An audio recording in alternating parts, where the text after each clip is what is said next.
இன்னைக்கு டிஎம்கேவை எக்ஸ்போஸ் பண்ற மாதிரி ஒரு வீடியோவை தான் பார்க்க போறோம். டிஎம்கேக்கு சப்போர்ட் பண்ற நிறைய சேனல்ஸ் என்ன பண்றாங்கன்னா அவங்க பண்ற தப்பெல்லாம் வெளிப்படையா பேச மாட்டாங்க.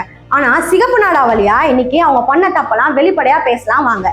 சவுக்கு சங்கர் ரீசெண்டா ட்விட் ஒன்று போட்டிருந்தாரு. உதயநிதி கூட நேரடி காணல்ல பேசின விஷயத்த. எங்க அம்மா கூலி வேலைக்கு போனாங்க, அதனால இந்த 1000 ரூபா இருக்கிறனால அவங்க கிட்ட காசு கேட்கறது இல்லை. தமிழ் புதல்வன் திட்டத்தை நீங்க யாருக்கெல்லாம் கொடுத்துருக்கீங்க அப்படின்னு கேள்வி கேட்கும் போது தமிழை முன்னிறுத்தி படிக்கிறவங்களுக்கு தான் தமிழ் புதல்வன் திட்டம் போகும். ஆனா நீங்க எப்படி டெப்டி சிஎம்மா உடனே ஆயிட்டீங்க? படிப்படியா வரணும்னு தானே சொல்றீங்க. அப்ப நீங்களும் படிப்படியா தானே வந்திருக்கணும். எடுத்தவொடனே உங்களுக்கு மட்டும் துணை முதலமைச்சர் போஸ்ட் எப்படி கொடுத்தாங்க அப்படின்ற மாதிரி இவர் கேள்வி கேட்டிருக்காரு. இன்னொரு சைடு என்ன சொல்றாங்கன்னா பெண்களோட ஓட்டு தான் அதிகமா இருக்கு அப்படின்ற காரணத்தினால பெண்களுக்கே எல்லாத்தையும் செஞ்சுட்டீங்க, பெண்கள் ஓட்டு மட்டும் வந்துடும், ஆண்கள் ஓட்டு உங்களுக்கு வராம போயிடும் அப்படின்ற காரணத்தினால இப்ப என்ன பண்ணிருக்கீங்க, தமிழ் புதல்வன் அப்படின்ற திட்டத்தை கொண்டு வந்திருக்கீங்களா அப்படின்ற மாதிரியும் அவர் பேசியிருக்காரு. இன்னொரு சைடு என்ன விஷயம்னா பிரேமலதா விஜயகாந்துக்கு எப்படி கார் வந்துச்சு, திடீர்னு எப்படி கார் வந்துச்சுப்பா, திமுக கூட கூட்டணி வச்சதுனால கார் வந்துச்சா, காசுக்காக மட்டும் தான் நீங்க போய் கூட்டணியில சேர்ந்திருக்கீங்களா அப்படின்ற மாதிரி பிரேமலதா விஜயகாந்த் கேள்வியும் கேட்டிருக்காரு. இன்னொரு சைடு என்ன சொல்றாருன்னா திமுகவை நீங்க எத்தனை வாட்டி திட்டிருப்பீங்க, எவ்வளவு மேடையில ஏறி திட்டிருப்பீங்க, ஆனா இப்ப திமுக கூட நீங்க கூட்டணி வச்சிருக்கீங்க அப்படின்ற மாதிரி இன்னொரு சைடும் பேசியிருக்காரு. இதுவரைக்கும் இந்தியாவில் உலக அளவில் தலகுனிவு செஞ்ச ஒரே கட்சி திமுக. நல்லா புரிஞ்சுக்கணும். ஒன்னு 2G ஊழல், நிலக்கரி ஊழல், காமன்வெல்த் ஊழல், தமிழ் ஈழ படுகொலை, இதெல்லாம் ஒரு சைடு இருக்க. நம்ம சேனல்ஸ்ல எல்லாம் என்ன தெரியுமா பண்ணுவாங்க, எதெல்லாம் முக்கியமான விஷயமோ அந்த நியூஸ் எல்லாம் சேனல்ஸ்ல போட மாட்டாங்க. எதெல்லாம் தேவையில்லையோ அதெல்லாம் போட்டுருவாங்க. அப்படி என்ன போட்டாங்க அப்படின்னு கேக்குறீங்களா, சேகர் பாபுவை பத்தி கானா சாங் ஒன்று பாடி போட்டிருந்தாங்க.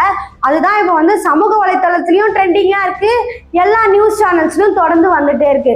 இதை பார்த்து நிறைய பேர் என்ன கேள்வி கேட்குறாங்கன்னா நீங்க எதுக்கு இந்த மாதிரி இதெல்லாம் எடுத்து போடுறீங்க, எவ்வளவோ நிறைய தப்புகள்லாம் தொடர்ந்து நடந்துட்டு இருக்கு, அதை பத்திலாம் நீங்க நியூஸ் சேனல்ஸ்ல போட மாட்டீங்களா அப்படின்ற மாதிரி கேக்குறாங்க. முக்கியமா அந்த பாடல்ல என்ன தெரியுமா வார்த்தை இருக்கு, ஆசையுடன் கேட்பவர்க்கு அள்ளி தருபவன், அல்லல் துன்பம் துயரங்களை கிள்ளி எறிபவன், பாசத்தோடு யாவரையும் பார்க்கின்றவன், பாவங்களை பார்வையினால் மாய்க்கின்றவன், அல்லல் படும் மாந்தர்களே அழலாதீர்கள், அல்லாவின் பேரருளை நம்பி நில்லுங்கள், அவனிடத்தில் குறை அனைத்தும் சொல்லி காட்டுங்கள், அன்பு நோக்கு தருவேன் என்று அழுது கேளுங்கள், வல்ல இறைவனிடம் கையேந்துங்கள், அவன் இல்லை என்று சொல்லுவதில்லை, பொறுமையுடன் கேட்டு பாருங்கள், அவன் பொக்கிஷத்தை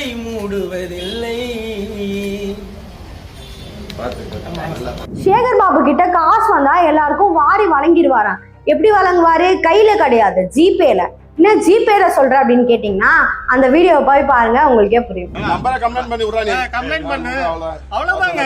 எனக்கு ஒன்னும் பிரச்சனை இல்லைங்க. எனக்கு சொன்ன வேலை நாங்க செய்யறோம், சரிங்களா?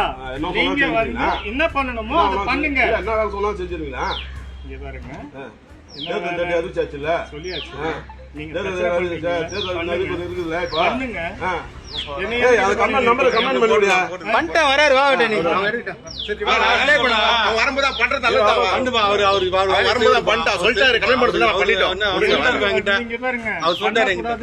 எனக்கும் தெரியும். இப்ப சொல்லிட்டாங்க, நான் தவிர்க்க இப்ப நாங்க பண்ணக்கூடாதுதான். இப்படிதான் இப்போ கையில கொடுக்க முடியல அப்படின்ற காரணத்தினால ஜிபேல கொடுத்துட்டு வராங்களாம். இத பார்க்கும்போது என்ன தோணுதுன்னா காசு கொடுத்தா மட்டும் ஓட்டு போட்டுருவாங்களா அப்படின்ற மாதிரி தான் பல பேரோட கேள்வியாவும் இருக்கு. இதெல்லாம் நியூஸ் சேனல்ஸ்ல போடுறவங்க சேலம்ல 14 வயசு பொண்ணை ரேப் பண்ணதா சொல்லப்படுது. அவங்க ரேப் பண்ண காரணத்தினால மட்டுமே சூசைட் பண்ணி இறந்துருக்காங்க. இதை பத்திலாம் எந்த நியூஸ் சேனல்ஸ்லயும் போடல. ஏன் போடல, எதுக்கு போடலன்ற விஷயம் நம்மளுக்கு தெரியாது. இருந்தாலும் போட்டிருக்கலாம். சேகர் பாபுவை பத்தி போடுற இவங்க ஒரு பெண்ணுக்கு பாலியல் சீண்டல் நடத்திருக்கு, அதுவும் இந்த ஆட்சியில. இதை பத்தி கண்டிப்பா போட்டிருக்கோம் இல்லையா? ஆனா யாருமே போடல, யாரும் குரலும் கொடுக்கல. இதுதான் இப்ப சமூக வலைத்தளத்துல பேசும் பொருளா இருக்கு. இதை பத்தி நீங்க என்ன நினைக்கிறீங்க அப்படின்றத மறக்காம கமெண்ட் செக்ஷன்ல சொல்லிட்டு போங்க. இதே மாதிரி நிறைய தகவலை தெரிஞ்சுக்க சிகப்பு நாடா சேனலை சப்ஸ்கிரைப் பண்ணி வச்சுக்கோங்க.